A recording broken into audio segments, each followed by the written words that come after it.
Hi, everyone. This is LiberAsian from the LiberAsian Podcast. In this podcast, we explore how Asians can live lives of greater freedom despite any limiting cultural beliefs, any stereotypes, and adverse life situations. Um, a little bit about me, I'm a life coach. I've been doing this for about a year, and my passion is to help other Asians break free and live lives that are truly fulfilling to them. So today we've got Alex Chester on the podcast with us. Hey, Alex, welcome. And would you like to introduce yourself? Sure. So my name is Alex Chester. I am New York City based. I am the editor in chief of the online magazine called Hapa Mag, soon to be renamed Mixed Asia Media. We also just launched our first film festival, which it's open for submissions now on Film Freeway, called Mixed Asia Media Fest. I'm also an actor, and that's kind of me in a nutshell. Awesome. Yeah, it sounds like you're up to a lot. And how do you get involved with mixed Asian media? Well, you can definitely shoot us an email. So if you go on to right now, our website still is hapamag.com, Mm-hmm. HAP. And you can email us at thehapamag@gmail.com. Mm-hmm. You can follow us on Instagram, on Facebook. We're pretty responsive. So right now we're in Cool. the middle of a lot of projects trying to get the film festival underway, and Mm-hmm. also we're getting our March issue together. Wow. So we are a little busy, so it might be a little slow at this moment if you send an Mm-hmm. email, but I promise someone will get back to you. Cool. Awesome. Yeah. Yeah, tell us a bit more of how you got interested in advocating for mixed Asian Well, media. I'm third generation American on both my mom and dad's side, and my dad's Japanese. Mm-hmm. So it was really about not seeing anyone looking like me in Mm-hmm. the media and arts, and I Mm-hmm. really got tired of it. And I got tired as an actor. I was a child actor in LA, and moved to New York, and it's just trying to fit into a box that really there is no box for someone of mixed race, and there really shouldn't be Mm-hmm. boxes for anyone because we're much more than just what we look on the outside. Yeah. But it was really, really frustrating, and really did play Mm-hmm. with my mental health of trying Mm-hmm. to fit in, Mm-hmm. trying to be more Asian looking or trying to be more white passing. It just really kind of plays with your head mental. Just caused a lot of anxiety for me and Mm-hmm. depression. Mm-hmm. So it was starting Hapa Mag with a group of like-minded people that are of mixed Asian descent. Mm-hmm. Really has helped me and helped form a community Mm-hmm. for people that struggle with identity and struggle with Mm-hmm. mixed being race. And it's been really, really empowering. We're in our fourth year now, Mm-hmm. and we've just grown so much, I would say, in the past year. And it's just been so beautiful seeing people reaching out to us, being like, oh my gosh, there's a magazine devoted to people that look like me. I didn't know this existed. I thought like I was the only Hapa around or mixed Asian around. Mm-hmm. So that's been really, really cool. Oh, wow. Yeah, that's amazing. Yeah, what was your, I guess, what is it about, that, I guess, like what, um, hold on, let me formulate the question. So, like, were there like Westerns and Asians who, in your life who put pressure to be more like them, or was it more Um, um like what was your it's experience of it?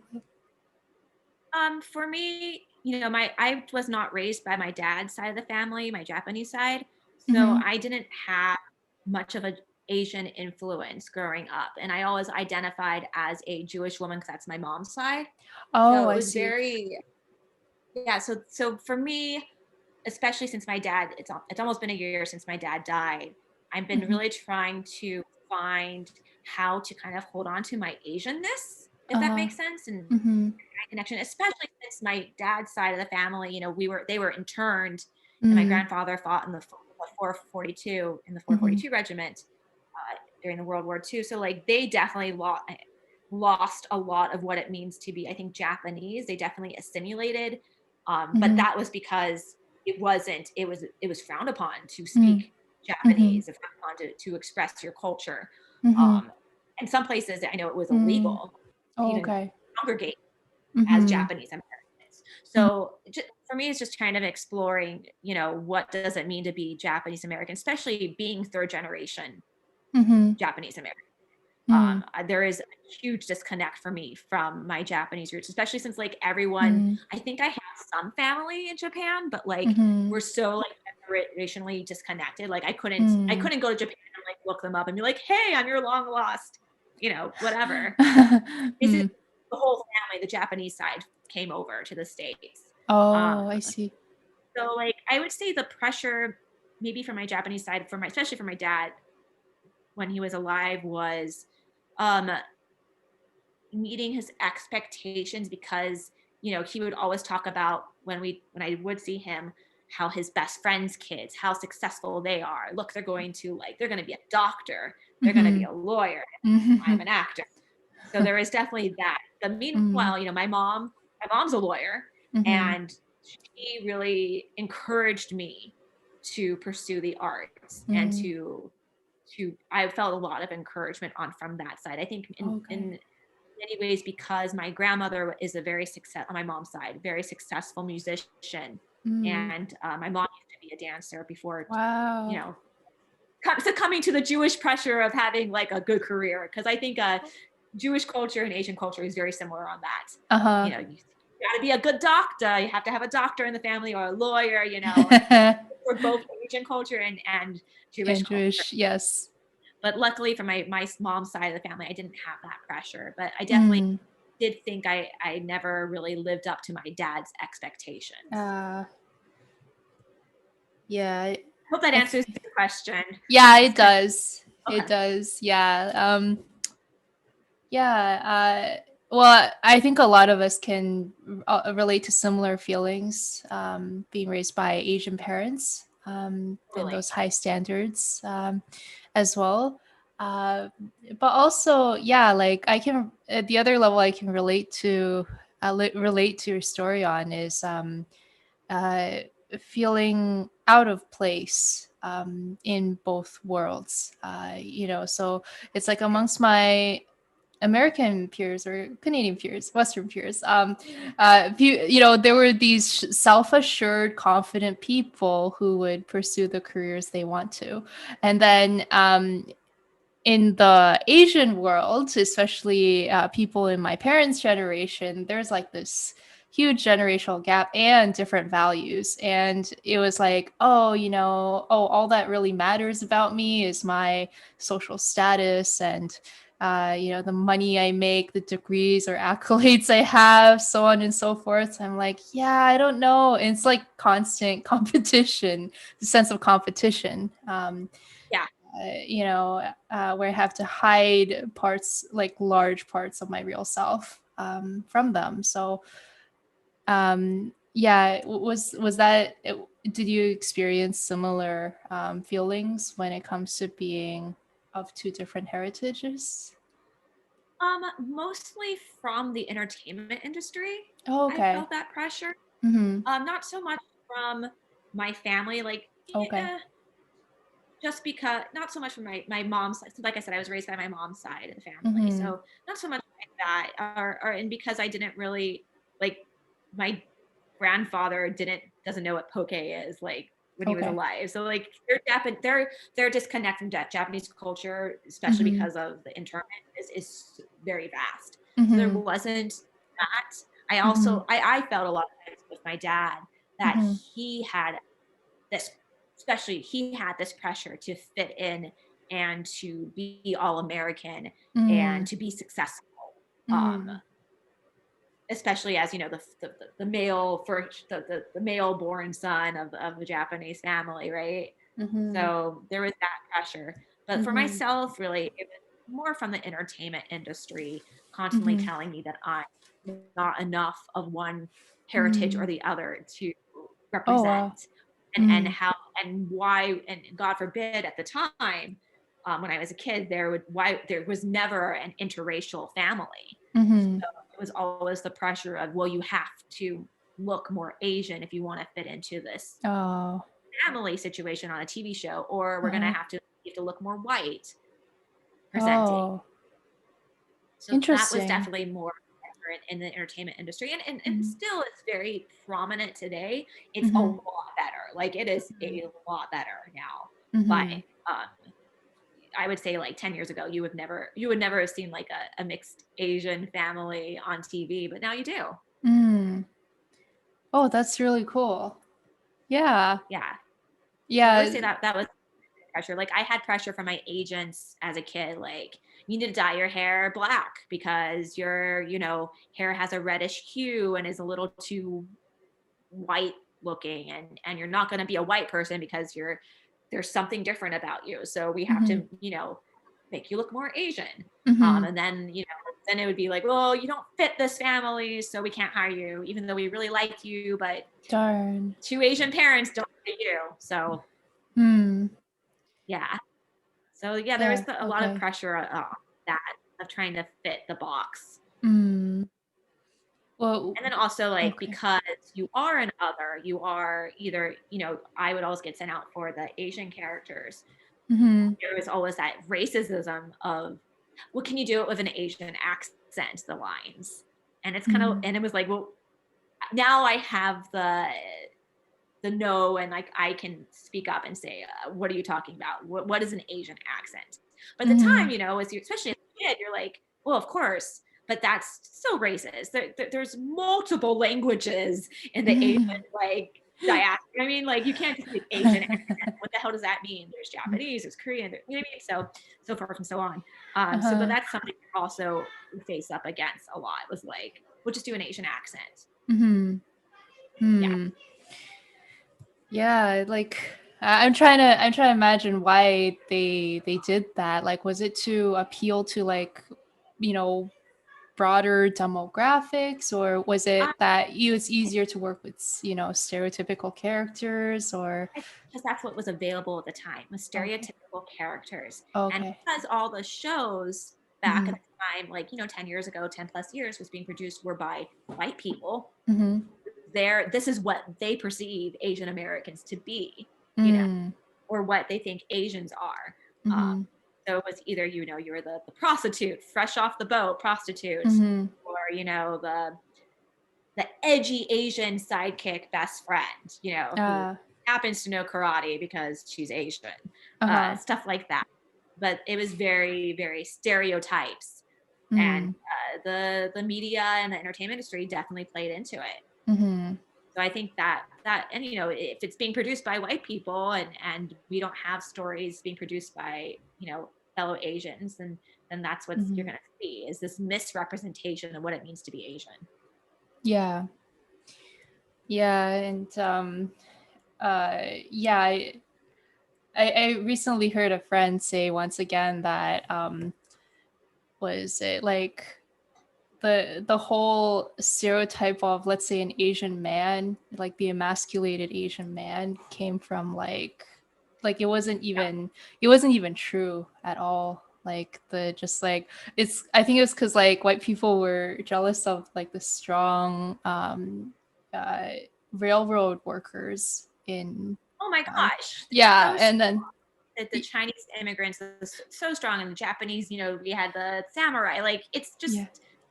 it's a Yeah. warrior culture. Yeah, I there's so much, things that the Western culture has twisted, I Mm-hmm. think, to keep minorities down and Mm-hmm. to perpetuate stereotypes, so that progress is very slow Mm-hmm. and equality doesn't happen Mm-hmm. Yeah. Yeah, the desire to be on the top, I'm then. guessing. Yeah, and I think, yeah, it's just, just also like, yeah, it's also all about like, who can we blame for when the economy goes bad, or who can we blame when like a virus happens. It Mm. just comes back to that. There's a scapegoat. It's Mm-hmm. terrible. Yeah. I was thinking things were getting better until COVID, but And then the terrible things that some of my friends have had to deal with because they are full Asian presenting. It's very sad. I acknowledge my privilege in the fact that I do not look full Asian, nor do I look full Jewish. So I am able to walk down the street pretty comfortably, granted, except for the aspect of being a woman. But I don't have to worry that I'm going to have, racial slurs thrown at me or an act of violence against me because of my Asian heritage or Jewish heritage. Yeah, it really is a serious issue, and I think the possibly reason why they look for scapegoats is also because it's harder to face the underlying issues with how everything is run and try to fix those. So it's really not our fault that this is happening. No, it's really the systematic racism and the trickle down effect of it, and just politics and keeping people of color in, down, keeping them down. So there's it's a lot of things that need to be fixed. Oh yeah. So tell me a bit about your experience of how misrepresentation in the media has affected you or other people you know. I would say it makes you not, especially as an actor, it makes you feel that you can't be yourself, and that being yourself and being who you are isn't enough and it will never be good enough. And I think that probably goes for anyone that doesn't see themselves in a positive light or actually just see themselves at all in TV, film, magazines, etc. I think it just makes you feel that you aren't worthy of existing then. And especially, for me, it was the anxiety of constantly trying to be someone that I'm not, and trying to fit that box that someone would cast me and hire me. In a way, it's very, you want to work, you want to make money, and you want to do what you love, acting. At the same time, you don't want to play these stories that have nothing to do with you, aren't you at all. It's called acting, but also stories that perpetuate stereotypes. You don't want to do that either. But it's such a double-edged sword.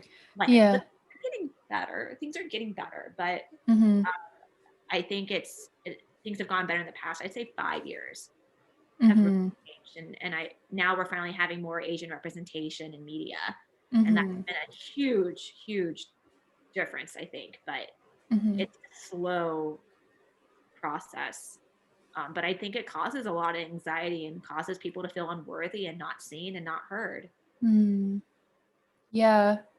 Without perhaps even knowing that it's the media that was the issue. But but I think if we can see people that look like us and act like us and aren't the model model minority, and they're just people living their lives, then you kind of solve that problem, because then people see themselves, and the narrative of these model minority myths start to go away. We really are just people at the end of the day. Like, I have a friend who, she's a great musician. She's not best at school, but nothing wrong with her, right? I used to be good at math. I'm not good anymore. But like, that doesn't mean just because I'm Asian I'm good at math, or like just because I'm part Jewish doesn't mean I'm going to be an accountant. Like, right? So it's just, I have friends, like my circle of friends we're very diverse, and like everyone's like, wait, let me just get out my calculator. I can't do this in my head. We're like, I'm so sorry. People are yelling out my window. Oh, no worries. I can't hear any of it. What are they doing? It's snowing. We have a major snowstorm. I don't know. Oh, yeah. I heard. Yeah. But yeah, I think, yeah.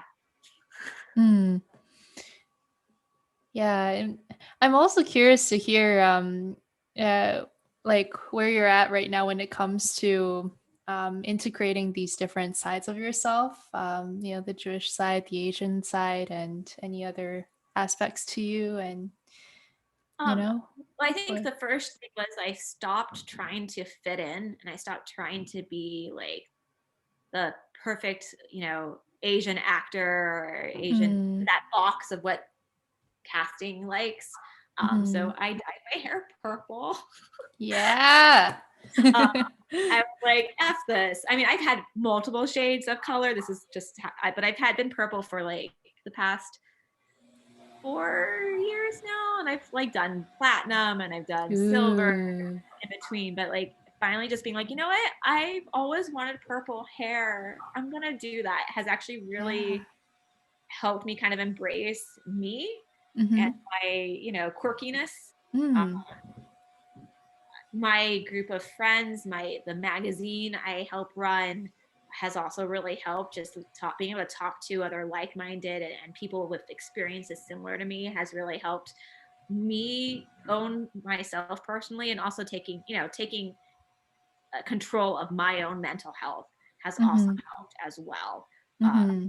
But really just being able to finally accept me, and I like sushi and I like matzo ball soup, and I can have both. I don't have to pick one or the other. And Mm-hmm. that's been my journey as a mixed Asian person, is Mm-hmm. just coming to terms with that I don't have to fit anyone else's narrative other than my own, Mm. and kind of stop caring so much about what people think, which is so hard. I know that is like, it sounds easy, but I think that is really, really hard, especially, Mm-hmm. I mean, anyone, doesn't matter if you're an actor in the entertainment industry, it's hard no Mm-hmm. matter what. Yeah. And just, are you a good human being? Are you doing all that you can to, just be a decent human being, and are you able to make yourself happy? Because no one is going to make you happy unless you can make yourself happy. Mm-hmm. And I think that's a lot of people think that, or think, if I just get that job, if I just get this thing, if I just, one thing after another, that's what's going to equate happiness. And I've seen so many actors, they finally get that huge job, they land that role, but they're still miserable. They're still absolutely miserable and depressed and full of Mm-hmm. anxiety, because they haven't worked on the underlying causes of it, whatever that may be. Um, Mm-hmm. and they just think that, or if I just get a boyfriend or I just get a girlfriend or a partner, then I'll be happy then. And that's Mm-hmm. obviously not the case. If you haven't Yeah. worked on yourself, it's going to bring that baggage into that relationship, and then you'll have to deal with it. Yeah, new was it more no, there's a quote. It was like something something and more problems. So it's like new relationship, new problems, new job, Totally new right. problems, right? Like Yeah, if- true. yeah. It's true. Being able to set healthy boundaries for yourself, and just being able to not take on the world's problems and take on Mm-hmm. family and friends' problems. Yeah, you can be a good friend and you can sit and you can listen. You can offer advice if it's asked for, Mm-hmm. but not making someone else's issues your own issues and taking on that burden, Mm-hmm. because that doesn't do your friends any good, your family any good, and it certainly doesn't do you any good. Mm-hmm. Yeah. What does like setting healthy boundaries look like? Because that's still something I'm very much still trying to figure out, right? Like what's a need Oh, and what's not a need, how to make a request. it's so hard, right? And it's Yeah. how do you set healthy boundaries without looking like an asshole, right? Really what I think it comes down to sometimes. But I think it really is just being able to set space for yourself. Just create Mhm. space for yourself. Even, it could be like, you could be having a terrible fight with your significant other or whatever, but just still being able to create that space for yourself and realizing that things aren't black and white. And a lot Mhm. of times when people are mean or say crappy things to you, Mhm. really a reflection on their issues that they Mhm. haven't worked on, and it's not a reflection on yourself. It's they're just projecting their own shit onto you. And Mhm. I think by creating that space for yourself that you can live in and feel grounded, which, like I said, completely easier said than done. It takes years of work, and I'm still working on it, but therapy really helped. Yeah. Is able to take a step back from the drama, a step back from whatever is going on, and just kind of give yourself that space to breathe and go, is this that heightened? Is it really the end of the world? Yeah, there are some things that are like are terrible, like a loved one dying, things like that, and that can be on a scale of like 1 to 10. That's like a 10. Yeah. But a lot of times, it's not usually 10s. They're usually like 1 to 5. It's usually not so drastic. And I think just realizing and having that perspective that it's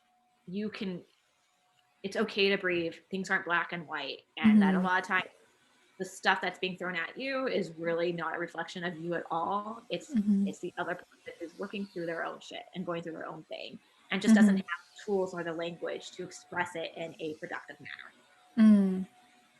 Like I said, easier said than done, right? Totally easier said than done. But I think by like saying the stuff out loud and talking about it and going to therapy and talking about it is good. And also like I said, that's part of setting boundaries for me. I can keep going if you want. A lot of times boundaries, there should be consequences. And I'm not saying like if you do this, then this happens. Like, it's not like a threat. It's just more of like, how do you keep your bubble? How do you keep your space sacred? And how do you keep yourself safe and feel good? And I think it's just a matter of being able to, if there's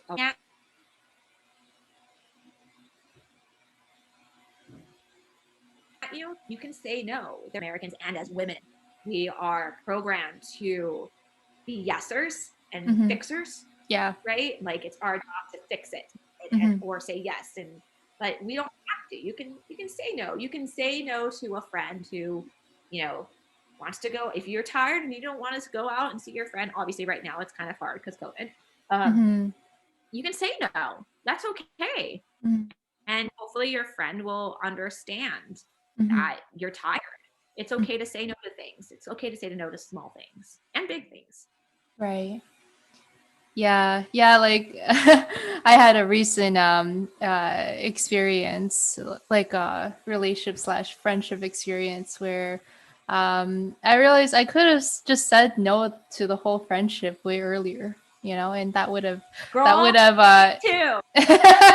solved a lot of problems, right? But I was scared of knowing myself as a wimp, and then I didn't say no, but actually it would have been okay just looking back. Yeah.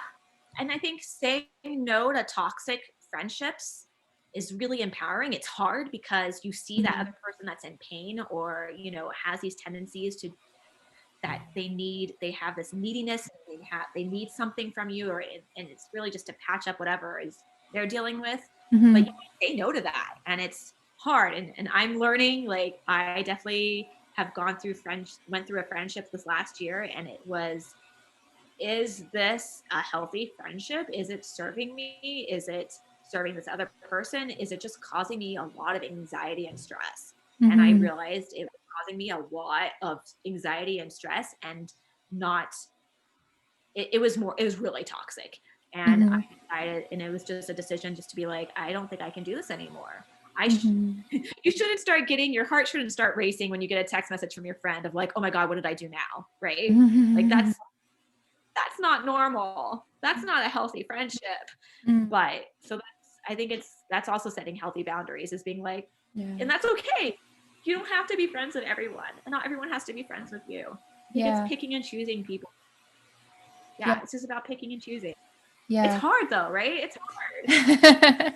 Yeah, because there's that, so in like the situation I was talking about, right?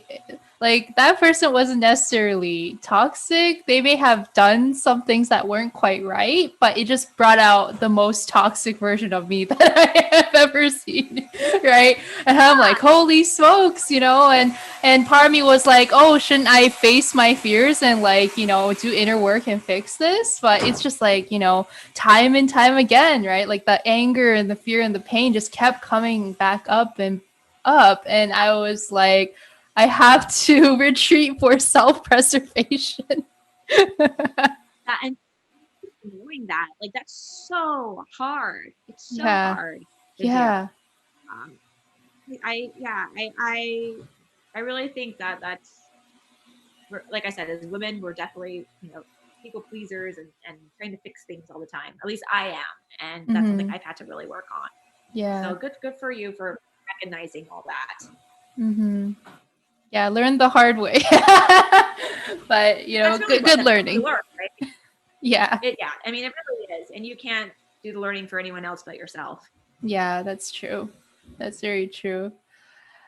Yeah, so you had mentioned earlier that some people rely on external things happening to make them happy and then realize that it doesn't, right? So um for you, how's that I guess that inner work been for you? Like for me, I've been trying to detach myself from external things, and it's definitely not easy, right? Like, what do you find, tends to get in the way of feeling happy with the Yeah. way things are right now, I guess? Yeah, especially right now where a lot of us are so isolated, especially in New York, like it's, COVID's still happening and I haven't seen my family in over a year. Mm-hmm. Um, and I'm so sorry. I'm trying to figure out how to answer this question. Mm-hmm. For me, it's been so like, a lot of times for me, my identity for the longest time was I'm an actor. I'm an Mm-hmm. actor. But there's Right. more to just being a freaking actor.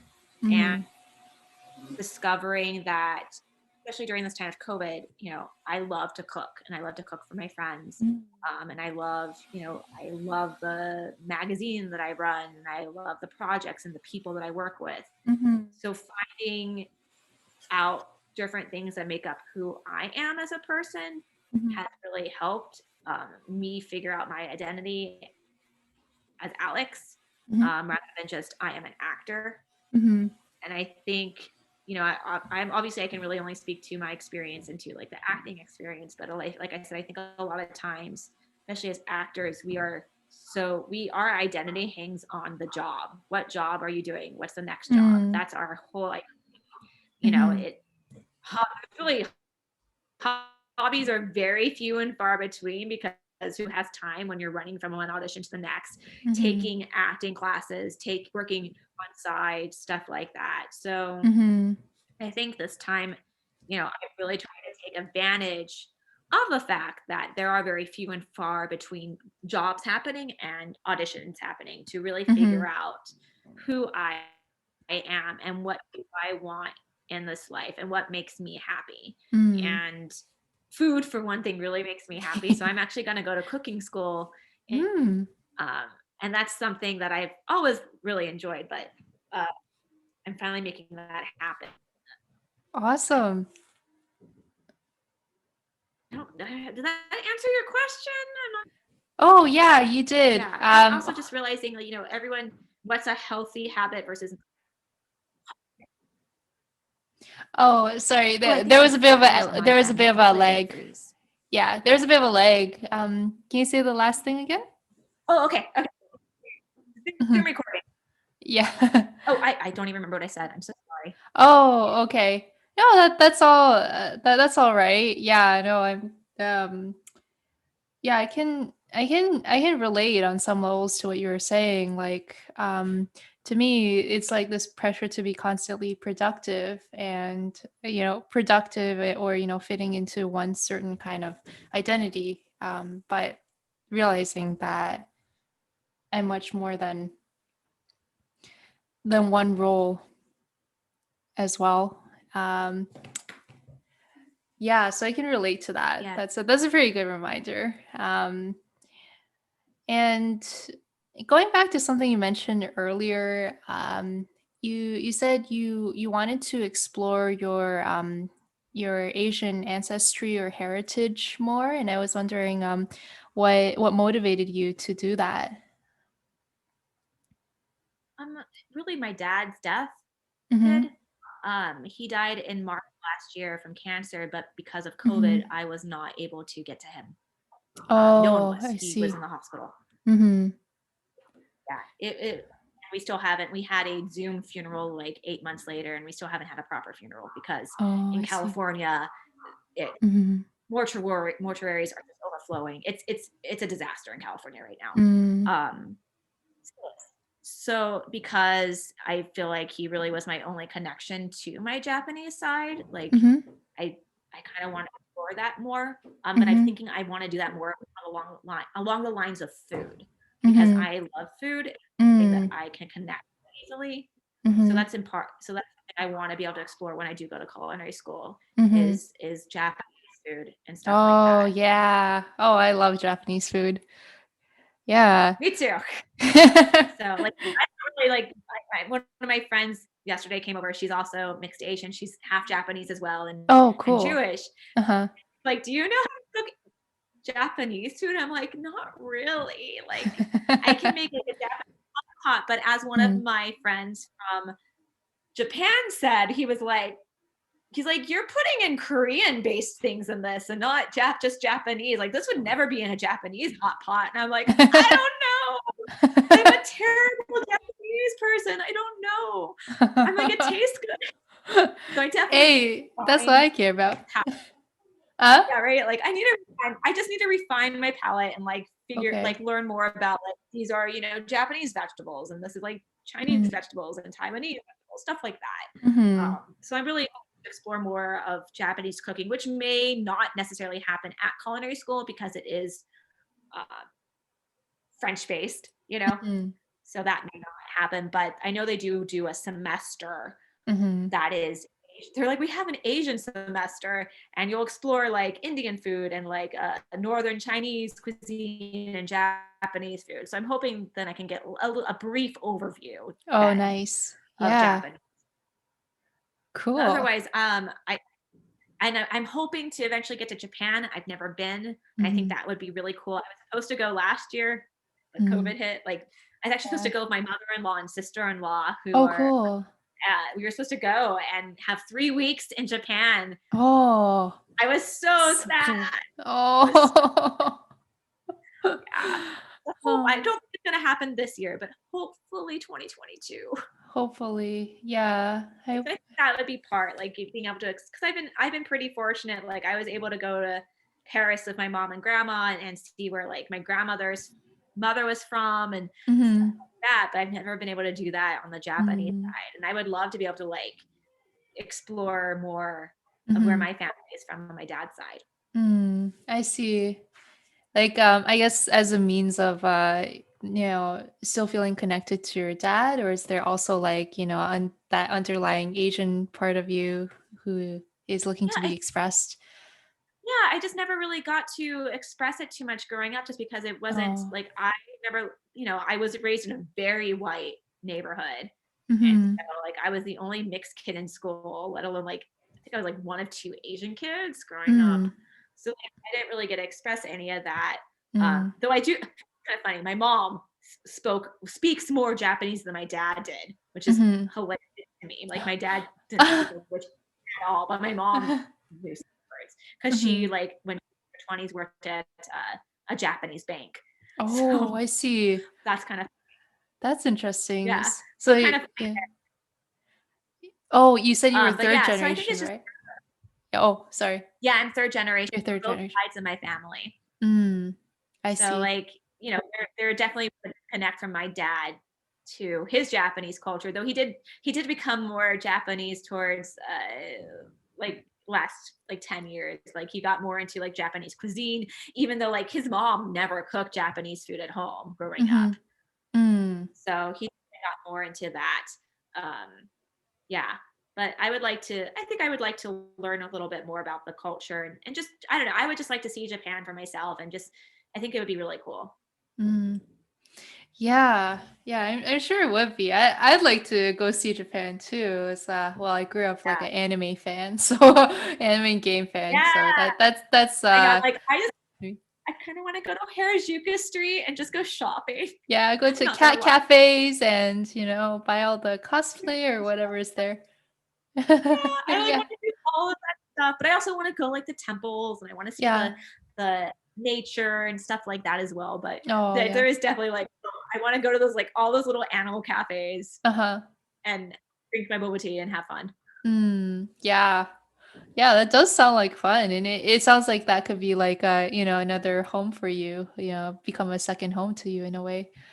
Good. Yeah, we were talking about with my magazine at some point because there's several of us that are Japanese Mm-hmm. American that it'd be kind of cool, like to do almost like a documentary of like Mm. exploring our roots, going back to the different countries that make us up. So Mm. that's like a project later down the line when we have more Right. funding. Yeah. Oh, that's so cool.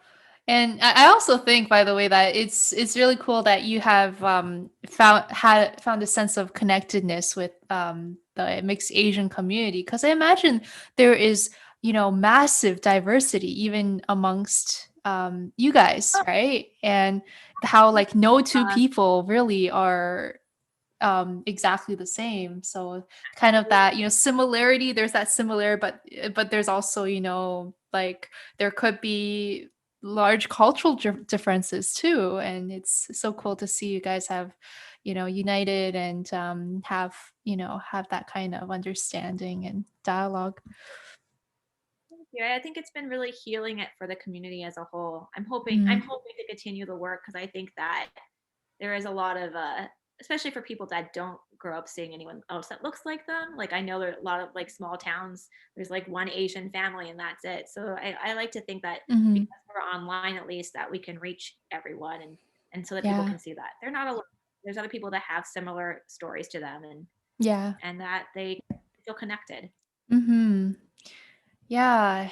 Yeah, and it's kind of interesting, like because like our world's becoming more globalized and connected, and there's like, kids being born who are like at the intersection of maybe even like four or five different cultures, and I'm Oh, like, wow, not to mention, right, like maybe because of technology, like a lot of us are actually on the inside are probably a blend of several different cultures. Like I feel absolutely. that And I I might think have been that, like, yeah, go ahead.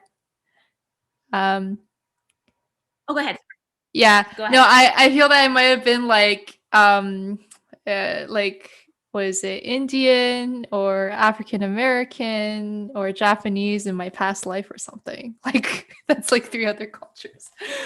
Because like, Yeah, I think that's the beauty, especially of the Americas, right? Like Canada and America, like we are such a melting pot mhm, of communities and culture. And it's yeah. like, I think, our like, generations, like we're gonna really have to explore what does it mean to be Asian, not in a Western frontier. Mhm, It's because there are so many other influences coming our way. I think mhm, it's not so much of like Asian identity anymore. It's just going to be like just identity because of mhm, globalization. And I kind mhm. of think that's beautiful that, and Mhm. I like to think that maybe that people will stop being so hateful towards each other because there's going to be there's so much common ground then. Mhm. What does it mean to, like for me, like what does it mean to be American? Like it Mhm. means that I get to have the best of all these beautiful cultures and I can Yeah. eat this food today and that food that next day, or I can enjoy Yes. that music, Yes. that fashion. I Mhm. so that's what I think that's kind of cool. Yeah, it is. Um, yeah, and I'm wondering, like, since there's, people are becoming more and more diverse, what would you say is a good way to uh connect with other people in general while still embracing their individuality without accidentally, stepping on or assuming things, I guess. Oh yeah, I think one, keeping an open mind, Hmm. and two, being open to dialogue, and Okay. being able to ask questions without making hard statements, and Okay. being able to talk openly. I think that's Hmm. a big thing. Hmm. I also think don't be an asshole. Don't ask something stupid like, "Can I touch your hair?" or something. You know what I mean? Something like, Yeah. uh, or don't threaten people. I've had people like what they ask me, what are you? And I'm like, I usually say I'm American. And they're like, Mm-hmm. no, really, like, what are you? Mm-hmm. Like, where's your parents from? I'm like, Anaheim, California. You know what I mean? Like, stuff like that. I hate that. But I had to fight them after I told them what, like, I'm half Japanese and I'm French, Russian, Jew. They're like, oh, you're Ukrainian. Are you sure you're not Ukrainian? I'm like, yeah, I just told you. So, like, don't make assumptions like that. Keep an open mind. And if someone tells you this is what they are or what they don't like or what they like, don't like fight with them about it. Like, that's ridiculous. I don't. I have friends that look different ways and stuff, and I don't like. Well, you don't look that. That's terrible. So I just think it's being a nice person, and what would you, also like keep in mind your own privilege and like your own circumstances of how you grew up, and like not everyone grew up with that, and you didn't grow up with privilege, and just keeping an open mind and not really just don't be an asshole. Yeah. I think those are you can wise words. You can ask questions about being rude. You can have open dialogue without being mean. But you just have to, just also respect that you aren't, the other person you're possibly talking to didn't grow up the same way as you did, or didn't have the privilege that you did. And I think that's something we all need to remember and keep in mind. Yeah. Yeah. And it's also a competition. People get really competitive with each other. It's not a competition. Yeah. Oh yeah, especially within the Asian community.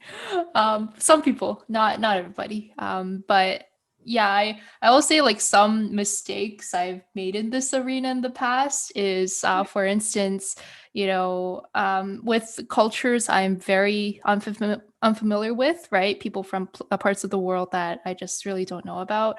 I don't know how to interact with them. I just assume that they're very, very like too different, but that's an assumption, right? It's like, we're like all humans underneath. I'm pretty sure they have like their favorite places, favorite foods, similar experiences, right?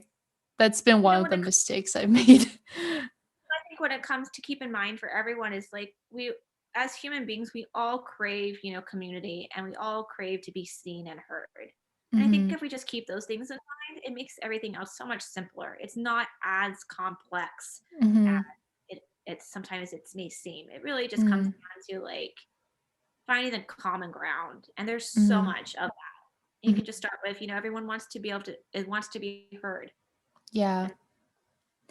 Yeah, that's true. Yeah, just like asking about their story, I suppose, like their story, where they're from, allow them to, fill in the blank spaces, and Totally. and come in a much more natural way. Yeah.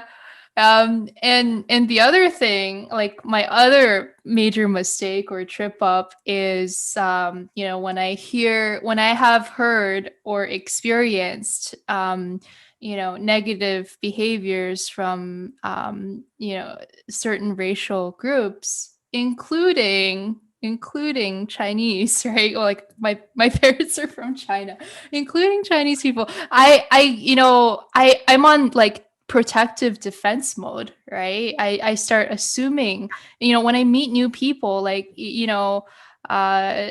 often like other Chinese Americans, right? I'm like almost subconsciously on guard, because I'm like, hey, are you gonna judge me like the other ones have? But that's like also a huge assumption, and sometimes I may become hostile because I'm like defensive, right? It's like that it's like a dog who is like, shivering in fear but baring its fangs. Like that's what I look like, right? But be able to like, recognize and what? I was just gonna say that racism between like amongst our Asian communities, sometimes I'm like, guys, like if we all just like banded together, we would be unstoppable. Stop fighting amongst ourselves. Yeah. Yeah, like stop, like seriously, stop. It's like part of trust is to like let down the guard and stop self-protection, right? And that's counterintuitive, but it works. Yeah. Yeah. Yeah. Yep. My husband's side is he's half Chinese, so like his mom's side is is the Chinese family. So it's family dinners are always entertaining. In what sense? What makes them entertaining? It's just like they're like old, like they have been in this country a long time, like before the railroad days. Oh, Like okay. so they are like ingrained American. It's just entertaining because like you like his uncle Eddie has Mm-hmm. been here like he's in Philly and he has a Philly accent. Like he sounds like Tony Soprano from like The Sopranos. Uh-huh. It's so funny. He's like has this very Philly accent. I don't know. It's just entertaining. Like Mm-hmm. it's interesting Mm. seeing like how different families interact and like Yeah. I have a lot of we go to Chinatown all the time here in New York and it's just Mhm. so it's just I love it. Like I love seeing these different cultures and stuff and but there's Yeah. definitely like some racism and I'm just like guys like say that. Yeah. Yeah, I Yeah, think I think a lot of people, like me might be feeling scared and, are trying to protect ourselves but end up of course, hurting people along the way. Yeah. it's hard. It's hard. It's really Mhm. just about keeping an open mind and just like, you know, like I said, everyone wants to be seen, everyone wants to be heard. And I think it's just keeping those Yeah. things in mind and being gentle with ourselves and gentle with others and not Yeah. expectations too high and just on Yeah. ourselves especially. Yeah. Yeah, cuz I noticed, right? Like, one of the causes of my depression was my tendency to label myself. Like I was labeling myself and labeling others too, right? It's just like this habit, because it seems simpler to put labels and to compartmentalize things in black and white, What we do but instead, it's not. no, it's but we're like taught that from like day one when we're born, like this is orange and this is blue and this is a square and this is a circle. So we're total taught to label things from day one. Mhm. So of course it's gonna spread out into our human interactions, Mhm. right? Yeah. So it's Yeah, that's true. Yeah. It's like we're taught to be like, okay, yeah, this species of plant, that species of animal, they behave this and that way, absolutely right? But humans are more complex. yes. We're like this vast ball of energy that, with huge like unconscious realms and it's like every time I think I figured myself out, something else pops up. I'm like, okay. Yeah, All right. yeah. It's life interesting, right? Yeah, it does. Certainly does. Yeah. So not sure like, if you have more time. Yeah, But I have time. okay. You want to keep Awesome. to you? Yeah, sure. I was curious to, find out what ignited your passion for theater and acting and how you've become. Well, I started when I was Mm. 5. I started when I was little. I started off Mhm. modeling because that was basically yeah. I'm a mixed Asian who models, like shock there. Uh, Uh-huh. I don't anymore. I'm too short. I'm 5'2". Um, Oh. but yeah, so I started off as a child model Mhm. and in theater. I loved it. It just always brought me such joy to be on stage. Mhm. Yeah, I just always loved it. I loved seeing theater. I grew up seeing theater. Mhm. So it was always something I knew I wanted to do. Mhm. Um, sadly, as I've gotten older now and I've seen, the industry has a lot of problems. Can be Mhm. very problematic. It kind of put a Mhm. bad taste in my mouth. Mhm. I think a lot of things, old systems have to be torn down in order to rebuild Mhm. new ones, Mhm. more inclusive. Mhm. Um, but I got into it 'cause I loved it, and I loved that I could express myself and feel like myself and be myself on stage. Mhm. Um, even though I was playing someone that's not me, it just Mhm. felt like home, and it felt really Mhm. easy and Mhm. comforting. Mhm. I had a like I've always thought myself as kind of socially awkward kid and still kind of a socially awkward adult. Um, Oh. and I just always felt easy there. Like it just felt easy being Mhm. on stage. So that's part of the reason why I loved it so much. I think it was a form of therapy for me in many Mhm. ways. How so? Was it like the self-expression part or just like being different self-expression people part. or self-expression part. Got Yeah, it. really self-expression part. Okay. It just yeah, it's also, kind of an adrenaline rush Mm-hmm. that you get just from the applause and knowing that you're making people happy or feeling something. I've Mm-hmm. always loved it. I Mm-hmm. still love it. There's a lot of things I hate about theater now, and a lot of things I hate about the entertainment industry now, but Mm-hmm. there's still nothing quite like getting on stage in front of like over 500 people. There's Mm. something, nothing quite like it. And I can't Yeah. even really put it into words. It really is a feeling. And that's Mm. something I've always loved. Oh wow. That's amazing. It's like it's so fascinating that you identify as socially awkward, but on stage, like that, I guess that confidence comes out and you know, Yeah. like Yeah. being I don't know both. why. I've always, like I said, I've always thought of myself as a little quirky and a little weird and Hmm. like it's yeah, like I was the person that hated talking on the telephone. Like Uh-huh. hated it. Like Oh wow. if I had to send a message for someone, I would have to write out what I was going to say because Hmm. I would get so anxiety ridden. Oh, I I'm see. a lot better now. I've gotten a lot better, but Wow. I That's a definitely lot grew up of yeah. like it was. Mm. Yeah. So I don't know. Just being on stage was something different for me. I didn't have to worry about any of that. Oh I don't know wow. why. Like you're in the flow, like some way that setup gets you in the zone. Yeah, yeah.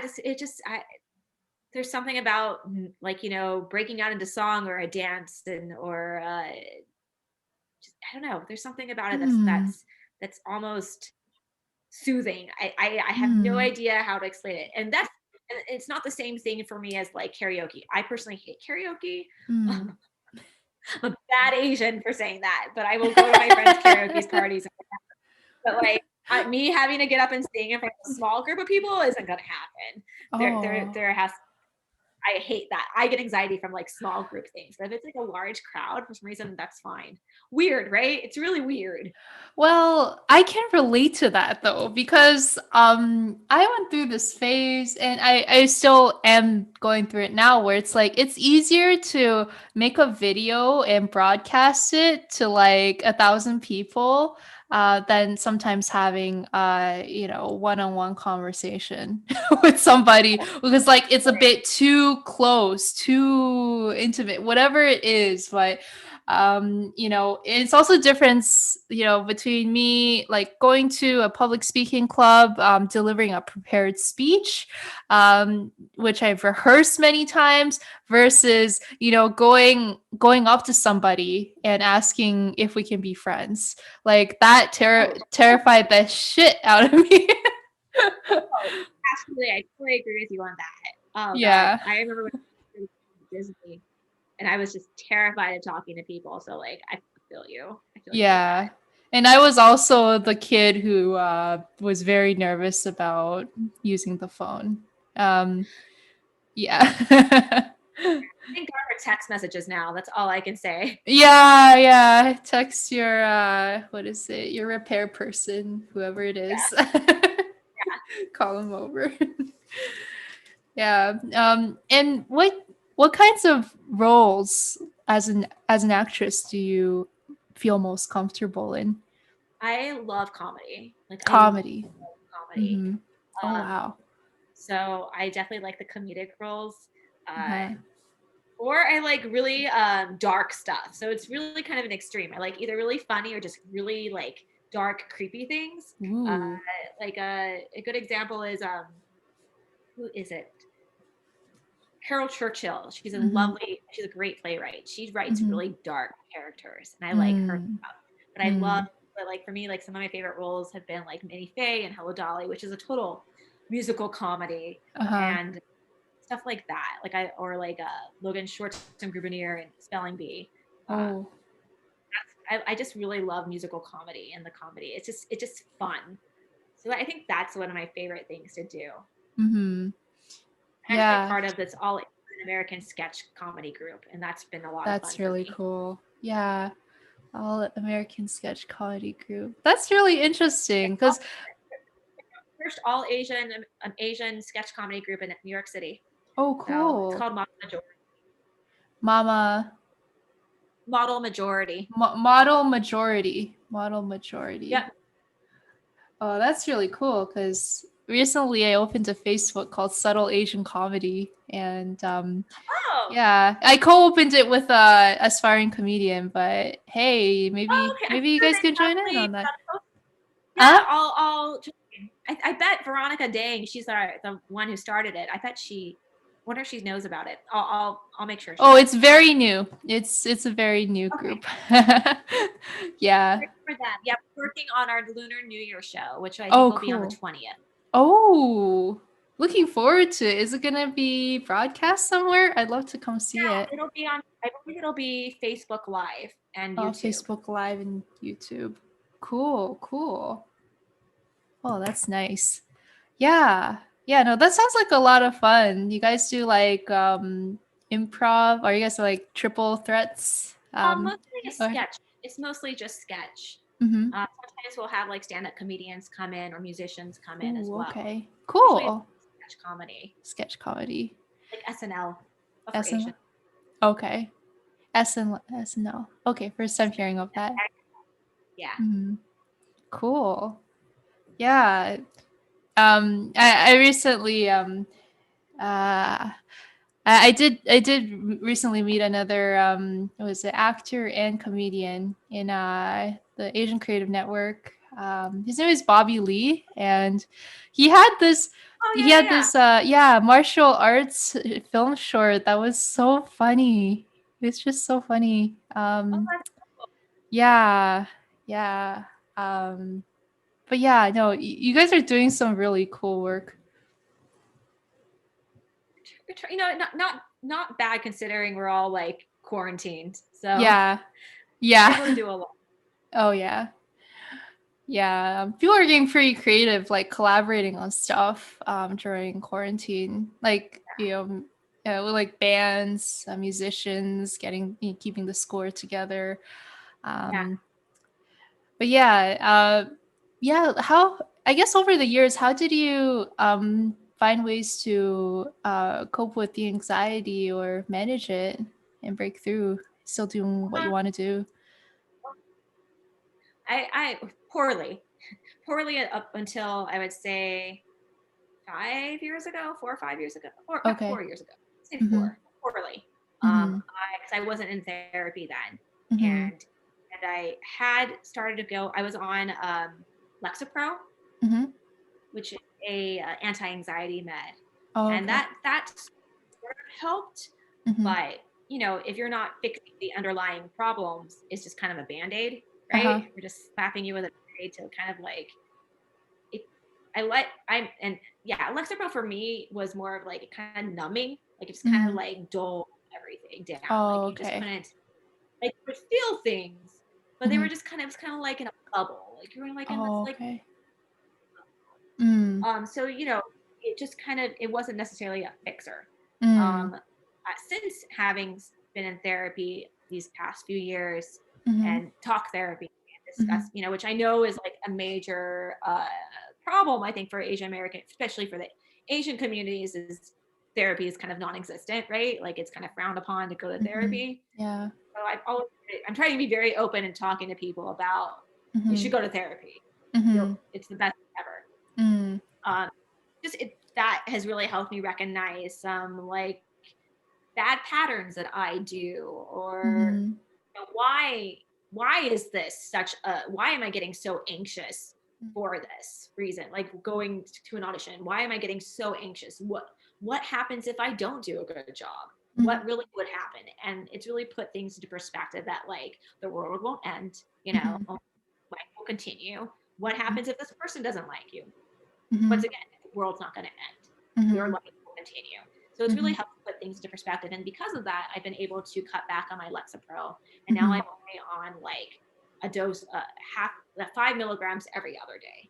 So Oh, nice. which has been great. Like, so I feel like I feel things deeper again, like actually like a normal human That's being. great. Yeah. But I'm also able to manage my anxiety and stuff a lot better Mm-hmm.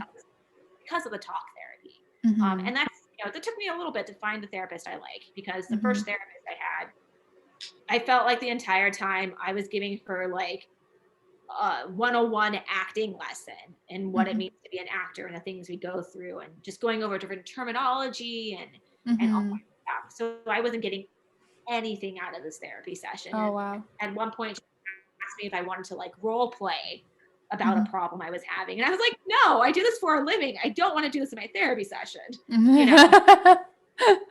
And the new therapist, luckily through the Actors Fund, which is a great organization that helps anyone that's part of a union in the entertainment industry. I found this amazing therapist who, one, is also biracial, and she works with a lot of actors.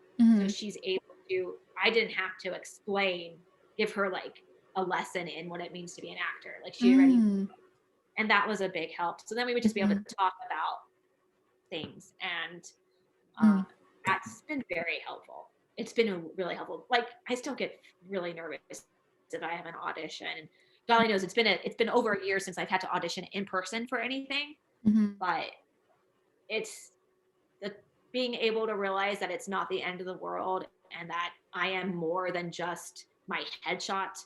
I am more than just this dialogue I am saying. Really helped me keep life into perspective and keep my life in perspective, and has helped with my anxiety.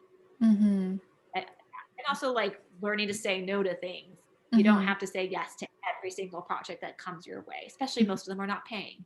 So you definitely don't have to say yes. And just keeping your space and keeping your energy to yourself, stuff like that.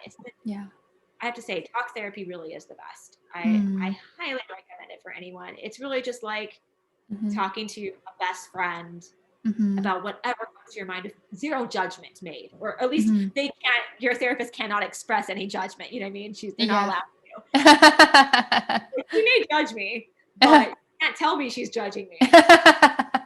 So like it's nice. I highly recommend it. I think it's, obviously there are some things that like, mental disorders like bipolar and like borderline personality disorder and many others that you do need medication to adjust the chemical imbalance happening in your brain.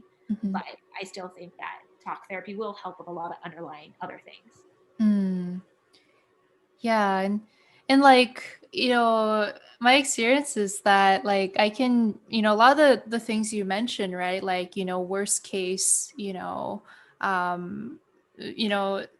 this may happen, but does that mean it's the end of the world, right? And it's like even though I may have like, surface knowledge of that, I may have heard it a couple times in, let's say, a podcast or someone saying it to me, to actually like live and believe that truth, that I'm going to be okay no matter what happens, right? That is the tricky part. And it is tricky. Like it's tricky to keep up the practice, to like, to like, dig into these very, at times uncomfortable feelings and relive a little bit of what's going on while trying to make sense of it all and letting it go. It's hard. And sitting with uncomfortable feelings is hard. No one wants to sit with an uncomfortable feeling. Wants to sit with that. But if you can learn to, and if you can even, baby steps, right? Baby steps. And I'm not saying that I'm perfect and that I can practice what I preach, but I try. And it's just about, and eventually it starts to become a habit. And it's just, once again, being gentle with yourself, and like, even with my expectations of myself when I encounter adversity, like I'm able, sometimes I react poorly in the first minute. Sometimes I react terribly. And being able to like step back for a second and just go, oh, wait, okay, let me just breathe a few minutes and let me just take a step back, and then let's go back to it. It's hard. It's not easy. And I anyone who says self-care is like easy and just bubble baths and face masks is I don't know what, completely not what they should be doing, in my opinion. Granted, I like but self-care means like it's way more than that. Doing the hard work. It's hard work. It's like it's like the manliest thing ever sometimes. Like God, the sexiest thing is if a person can ask for help. You know what I mm, mean? There is no weakness in saying, you know what, I'm struggling right now and I need some help. To me, that is sexy. mm. Not holding on to your feelings and being like, oh, I'm fine, I'm fine. That's not Yeah, sexy. it's That's it's counterintuitive, right? Because it's like, oh, I hold on to my feelings. I'm being self-sacrificial. Everybody, I'm yeah, protecting people from my darkness, and I'm, yeah, I'm not being a burden. But then I guess maybe I am because I can barely operate. Like so. yeah. It's like about turning that around. It really is, because really it's like, being able to, obviously you want to be self-sufficient and not like, that's why there's therapy. But Yeah. if you're struggling, you should be able to ask for help. And that's not a burden. To me, a burden is when you are holding in your emotions, holding in your terrible feelings you're having and just not being able to function. Hmm. That's not healthy. And that to me Hmm. is like, then you're being a burden on your friends. That's when you're being a burden on your family. If you're Hmm. asking like, hey, I'm struggling today, I need help, that means that to me takes a lot of strength and a lot of Yeah. courage. Yeah. Yeah, and some people may not be appropriate to ask for help right away Oh, because yeah, like yeah, so some people may be like actually quite judgmental, but then there are the people like the blessed souls who are like so kind and yeah, often like peers, with who struggle with some of the same things and they're good. there is, I mean, if you feel you don't have anyone to go to, you can even just type in on Google now, and so many things pop up where you can Yeah, call in, and they can at yeah, least point you in the right direction. yeah, Um, and there are so many Facebook groups now too. There's yeah, so many ways to get the help yeah. if you don't feel that you have the support coming from home or family or friends. Mm-hmm.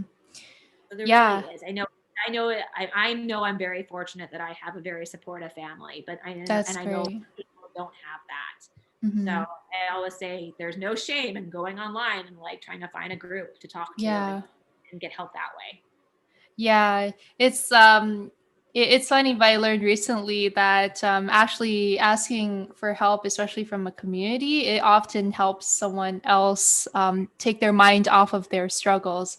And this is especially true in the addiction community. I'm Yeah, part of yeah, several something anonymous groups because I have multiple addictions, right? And the way they stay sober is to help other addicts. absolutely. Yeah. Absolutely. I mean, I can definitely talk on this because my husband is a recovering alcoholic. So like, yeah, Hmm. absolutely. Yeah. I think these communities are just amazing with the work they do. And some work Hmm. better for others. It's just a matter of finding the right fit. But Yeah. Yeah. Yeah. Like some groups are more about, hey, let's take action, like the 12-step program. And then some more are about, hey, let's just listen to each other and, have some space and vent a little bit. I really like smart recovery. That's my favorite. Oh, cool. Smart Uh, recovery.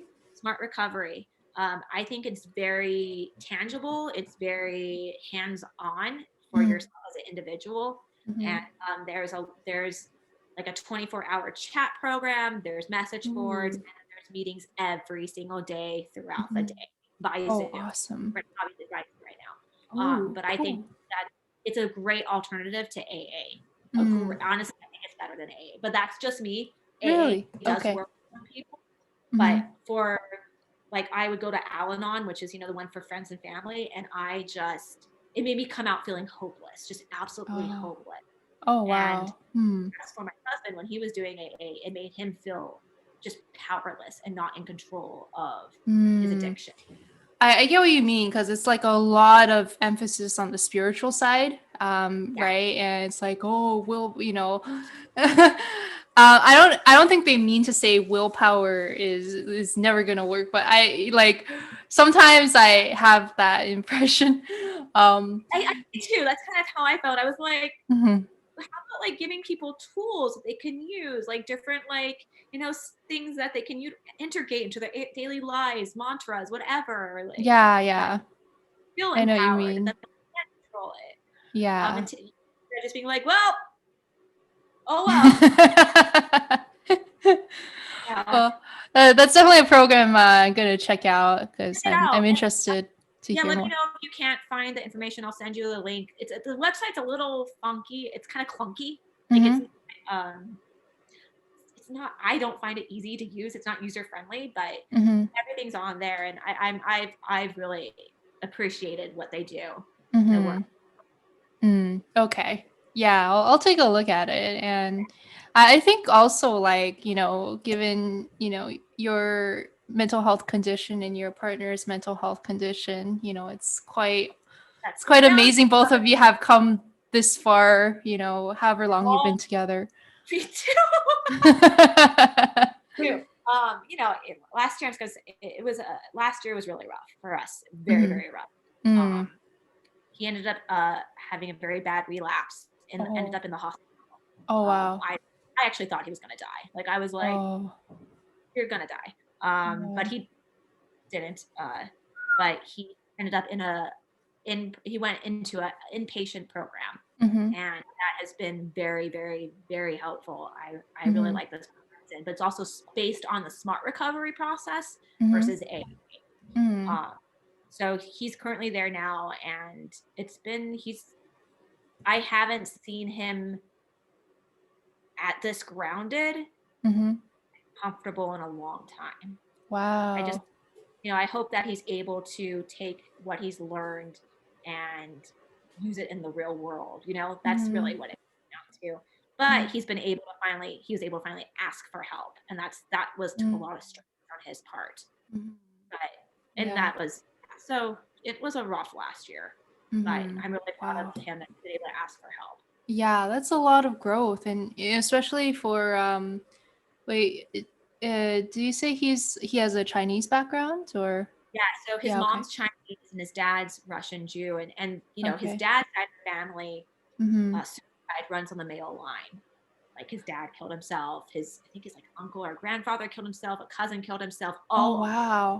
line. So like Wow. there's major trauma and major mental health Uh-huh. issues going on there. Oh, I see. So, Wow. you have that on top of Mm-hmm. just everyday shit and genetics on top of just everything else. Mm-hmm. It's not the best combo. But look, Yeah. his mom has been amazing. His sister's been amazing. They've been Wow. really, really supportive of his recovery process. That's really great, And they've been honestly. really supportive of me and my Mm-hmm. boundaries, my Mm-hmm. healthy boundaries that I've had to put in place in order for Mm-hmm. me to feel okay and feel Mm-hmm. safe in our Mm-hmm. marriage and situation. I see. Yeah, like well, I guess like what has kept you two together despite everything that's been going on? I think I respect him a Mm-hmm. lot as a Mm-hmm. human being, and I respect the person he is. Also, really, I mean, sometimes you can't explain why, and who we love, but we do, and I do. I love him Mm-hmm. so much, and Oh. I think he's one of the funniest and smartest human beings I've ever met, and Oh, he's just wow. so anything he puts his mind to. Oh, He's wow. one of those people that are like, oh shit, you're so smart that this might be bad for you. You're that smart. So it has been a It's hindrance to like, him in the past. wait, too smart for your own good kind of thing? Oh, Absolutely, to wow. the point where Damn. like yeah, he's basically had to like really humble himself in order to. Oh. Oh, okay. I Uh, see. but like I think the fact that my big thing has always been if you are willing to be, I have no problem being with someone that has an addiction. What I Mm-hmm. do have a problem with is being with someone who isn't willing to work on themselves and get the help they need Mm-hmm. and ask for help. And I have been Mm-hmm. very clear about that. Mm-hmm. That if you don't tell me when you are struggling, if you lie to me that you have a slip up or whatever, then we can't have a relationship. But if you're willing to talk to me, hey, I'm having a hard time, I'm struggling, then I expect honesty. So really it's just been about like, rebuilding the trust and seeing that he's doing the work and Mm-hmm. continues to do it. Right. Mm-hmm. So that's really what's been. I think in the long run, if hopefully, as my therapist says, tomorrow one of you could decide you don't want to be married. It's, there, just because you have a ring on your finger and you made vows or whatever, it doesn't mean shit. It's just an everyday choice that you decide to be together. And maybe one day he won't want to be with you. But Mhm. knowing that, one, I'll be okay no matter what happens. Yeah, Mhm. it would suck major if we broke up. Yeah. It would suck, Oh. but I would be okay. And Mhm. two, knowing that he is putting in the work and is communicating with me openly. Mhm. So that's been the big thing for me. But I had to put up some major boundaries. Like I Mhm. had to be like, if you behave this way, you can't live here. Mm. And Right. that was hard. It was really a really hard decision to be like, I can't have you living with me. Mm. So I had to kick him out. But Mhm. I think it really is the best decision. This has been the best decisions I made for myself. And, some of these, some groups I talk in, like I go to the family smart meetings. Mhm. Um, they were like, well, aren't you worried that what he'll be doing, how he'll be behaving if he's not there at home, what he'll be, what drugs or alcohol he'll be intaking? I said, yes, I worry about all of that, but I need to take care of my mental health in order for me to be able to Mhm. deal with life in general. Like I can't Yeah. give my entire being to this person if they're not willing to do their work. Mhm. Yeah. So yeah, but boundaries, healthy Mhm. boundaries. Yeah. Yeah. Yeah, that makes sense. Because like if if they uh cannot, like if they're not ready to open up and ask for help when they, let's say, want to ask you for help, then they may just stay stuck there, right? And and then it's hard. It really becomes a situation that is not in your control. But if they're able to, then it And makes it so you much want to easier. control it, you want to fix it, but like you Yeah. can't. You Yeah, can't and because also even if they did that, right, it's still them that is, ultimately deciding to heal and recover. Yeah. and it's really is about figuring out, what is happening, mental illness wise, Mhm. plus, why are you using substances to cover up that? Mhm. It's kind of like you're using that to cover up the band-aid that things that have never been brought to light or you've talked about. So, Mhm. it's a balance of a lot of things, but he's Mhm. really working hard. I'm very proud of him. Mm. Yeah, Yeah. Yeah, not that's easy. amazing. Yeah, no, Road to it's recovery. not. And I just Yeah. think we need to, I'm trying to be open about it because I just think there's such a stigma that we Mhm. have to kind of like, oh, Yeah. that person obviously is a terrible human being, or like we just Mm. ostracize them. But Mhm. there's been all these studies, I forget where, I think it's in Portugal. There was a study shown Mhm. where they took people with like opioids or just really really addictive drugs that were on this, and they enrolled them in a working type of community where you have a job to go to, you have a community, Mhm. and stopped using. Wow. And Yeah. I really think this struck that it's all about, if you have a community and you have a safe space to go to, Mhm. then that really does fix a lot, Mhm. of issues of why people do use. I'm not to Mhm. say that fixes everything. It doesn't. Obviously, there's Mhm. so many different factors that go into it. So I'm not Yeah. saying find a community, you'll be fine. That's obviously not the case. You have to put in a Uh-huh. lot of hard work. But Uh-huh. there are, I think, instead of ostracizing people and saying, oh no, they're a bad person, I think obviously there has to be consequences for people's actions, but I Mhm. think there should be room for forgiveness and room for growth as well. And Yeah. a lot to be said about being seen, about being heard. Yeah. Yeah, it's like, as someone who has also had my own challenges, it's it doesn't help to have like not only like overwhelming self-judgment, but overwhelming societal judgment too. Like, it's like, at some level it's like, okay, yeah, Lilia knows that she did something wrong, but is further judgment going to help her or anyone else like her recover? So, yeah. And then also, a lot of times people find out, in situations like that where who really is your friend, who really is Yeah. someone that's going to be there for you, because there are Mhm. some friends that only want to be around you because you're the fun party person that or Mhm. whatever. Yeah. And sometimes it's hard. You have to cut ties with people like that, but that's okay. Mhm. Yeah. Yeah, it's well, I guess yeah, time at the end of the day, time may be better spent with people who can handle, us at our core. Yeah, Yeah, absolutely. There are the ups people and out downs. there, like, Jesus Christ, I am not perfect. I get real bad anxiety still. So like, even though Uh, I'm like, oh, I'm in therapy and I do this self-care work, I still struggle. mm, Like, I know yeah. that. Mm-hmm. So it's just being able to Yeah. acknowledge. Yeah, that's true. Yeah, acknowledge and open up and navigate it because it can be super tough to do it alone. Oh, absolutely. Well, Yeah. you can't. I'm sorry. No one can do anything by themselves. Like, you Mm, know, I always say, just as an example, like Hapa Mag, mhm, I could never have done it alone without my amazing team of people that mm, volunteer their time and effort mm, and their talent. It just mhm, wouldn't have happened. I had this mm, idea, and there was no way I could just, oh, I'm going to do this myself. That was never going to happen. mm, So no one can do anything by themselves. mm. Yeah, because for me, for instance, whenever I start on like a big project or whatever, if I'm doing it all alone, eventually I'll burn out. Like especially if it's like stretching me, right? Oh my God. Outside comfort zone.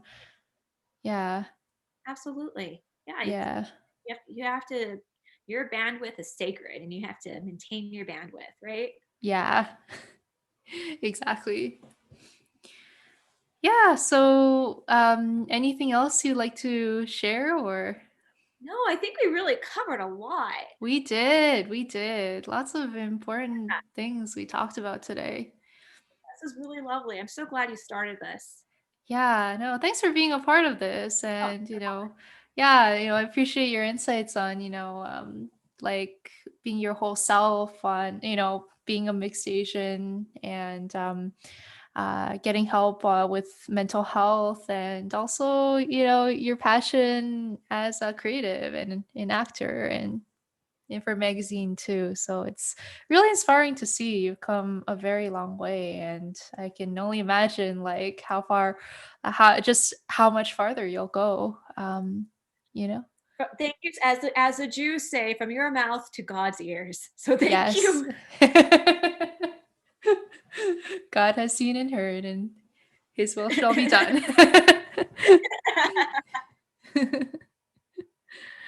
Cool. All right. Yeah. Thanks again, and I'll let you know when the episode is ready. Oh, fabulous. Let me know, and I'll be sure to share it across my social networks. And Mhm.